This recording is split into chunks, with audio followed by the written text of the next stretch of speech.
வணக்கம் நண்பர்களே. இன்னைக்கு காலையில நான் எதிர்பார்க்காத ஒரு விஷயம் நடந்துருச்சு.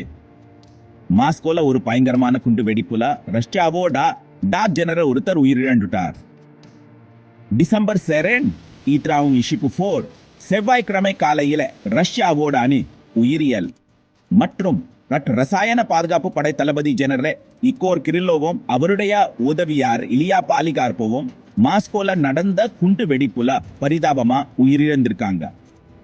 ரஷ்ய அதிகாரிகள் யகீம் நாயின் வயசு உஸ்பெக் நாட்டை சேர்ந்த ஒருத்தரை கைது பண்ணியிருக்காங்க.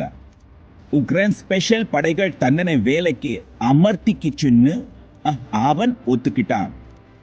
அந்த குண்டா எலக்ட்ரிக் சூட்டர்ல வச்சு கிரில்லோ அபார்ட்மெண்ட்ல இருந்து வெளியே வந்தப்போ ரிமோட்டா வெடிக்க வச்சிருக்காங்க. அந்த குண்டு வெடிப்புல ஜன்னல்கள் எல்லாம் நொறுங்கி சுவரெல்லாம் கருகிடுச்சு. $1,00,000 பணமும் யூரோப்பிய யூனியன் நாடுல குடியுரிமையும் தனக்கு வாக்குறுதி அளிக்கப்பட்டதா அந்த குற்றவாளி சொல்லியிருக்கான். அவன் மாஸ்கோக்கு போய் குண்டை வச்சுட்டு உக்ரைன்ல இருக்க தன்னிப்ரோ நகரத்துல இருக்கிறவங்களுக்கு லைவ் ஸ்ட்ரீம் பண்ணி காமிச்சிருக்கான். ரஷ்ய உளவுத்துறை வெளியிட்ட வீடியோல குற்றவாளியை விசாரணை பண்றதை பார்க்கலாம்.